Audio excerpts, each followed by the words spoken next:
अस्सलामु अलैकुम वरहमतुल्लाहि वबरकातुहू। प्यारे नाजरीन, आप देख रहे हैं हमारा यूट्यूब चैनल सूफ़ी मेहरबान अली ब्रेकिंग न्यूज़।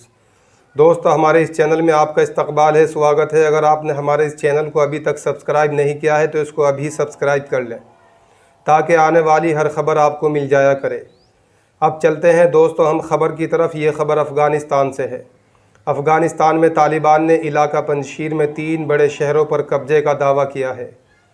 हर तरफ से पंजशीर इलाका तालिबान लड़ाकों ने घेर लिया है, जिसका वीडियो और तस्वीरें तेज़ी से वायरल हो रहे हैं। सफ़ेद रंग का झंडा फहराते हुए तालिबान लड़ाके पंजशीर में घुस गए हैं। आपको बता दें कि तालिबान को चेतावनी देने वाले 2 बड़े नेताओं ने कहा था 2 दिन पहले कि हम तालिबान को पंजशीर में आने नहीं देंगे, और 9000 लड़ाके भी जमा किए थे। अहमद मसूद और अमरुल्लाह साले ने और अमेरिका से भी मदद मांगी थी तालिबान से लड़ने के लिए। वहाँ के कुछ मकामी लोगों ने भी तालिबान के ख़िलाफ़ प्रदर्शन किया था, लेकिन तालिबान को ये चेतावनी सर का दर्द बनी हुई थी। अब तालिबान ने चारों तरफ से पंजशीर इलाका कब्जाने का दावा किया है। दूसरी तरफ तालिबान ने अमेरिका को भी चेतावनी दे डाली है। अगर 31 अगस्त तक अपनी कुछ मौजूद सेना अमेरिका ने वापस अफ़गानिस्तान से नहीं बुलाई तो अंजाम बुरा होगा। इस बात को लेकर पूरी दुनिया के बड़े बड़े देश चिंतित हैं कि एक तरफ 3 लाख अफ़गान सेना और अमेरिका सेना, जो पावरफुल माने जाते हैं, जिसके पास युद्ध के लिए सभी हथियार मौजूद थे, लेकिन इतनी जल्द शिकस्त कैसे मिल गई। दूसरी तरफ सिर्फ 35,000 लड़ाके, जबकि लड़ने के लिए कोई भी ख़ास हथियार तालिबान के पास मौजूद नहीं था। पूरी दुनिया में हलचल मची हुई है।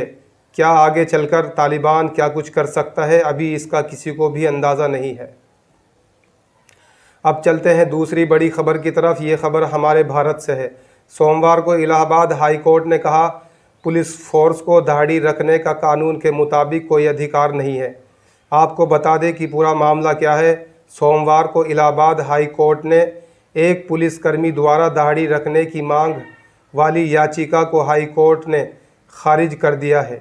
आपको बता दें कि पुलिसकर्मी को दाढ़ी न रखने के आदेश को नज़रअंदाज करने की वजह से निलंबित कर दिया गया था, जिसके खिलाफ उसने इलाहाबाद हाई कोर्ट में याचिका दायर की थी, जिसको लेकर कोर्ट ने कहा कि पुलिस फोर्स को अनुशासित होना ही चाहिए।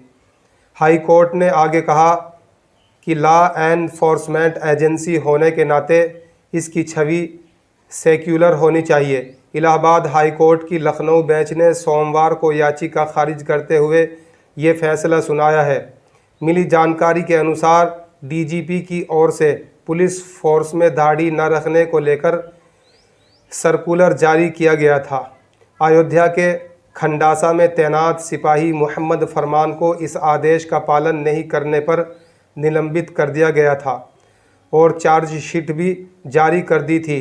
इसी को लेकर सिपाही फरमान ने निलंबन और चार्जशीट को चुनौती देते हुए हाई कोर्ट में 2 याचिकाएं दायर की थी। याचिका की सुनवाई के दौरान हाई कोर्ट ने कहा कि पुलिस फोर्स में रहते हुए दाढ़ी रखना संवैधानिक अधिकार नहीं है। अब चलते हैं तीसरी बड़ी खबर की तरफ, जो हमारे भारत में उत्तर प्रदेश से आ रही है। आज मंगलवार से 6वीं व 8वीं क्लास वालों के लिए सभी स्कूल खुल गए हैं। आज तकरीबन 1.5 साल बाद स्कूल पहुंचे बच्चे एंट्री गेट पर हुई थर्मल स्क्रीनिंग और हाथों को कराया गया सैनिटाइज। एक लंबे समय के बाद स्कूल की रौनक फिर से लौट आई है। पढ़ने वाले स्टूडेंट्स काफ़ी खुश नज़र आ रहे हैं। टीचर्स ने भी सभी को हमेशा मास्क लगाने की हिदायत दी है।